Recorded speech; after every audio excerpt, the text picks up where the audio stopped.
Sa mga panahong ganito, magtulong-tulong tayo. Kailangan maging positive tayo sa mga bagay-bagay. I think it's time na magtulong-tulong hand in hand lahat tayo. Ngayon po yung mga kapatid po natin na nasa lanta, hirap na hirap po sila. So kung may ma-offer tayo, lakas man to, time man to, effort man to, Prayer. ibigay natin kasi kailangan talaga natin magtulungan sa pinaka mahirap na moments ng bansa natin.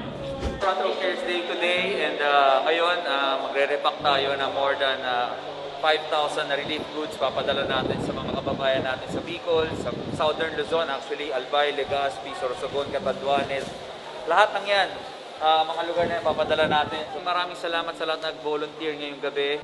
Bangon Bicol because Front Row cares. Thank you, Front Row cares. Front Row, the choice of the universe.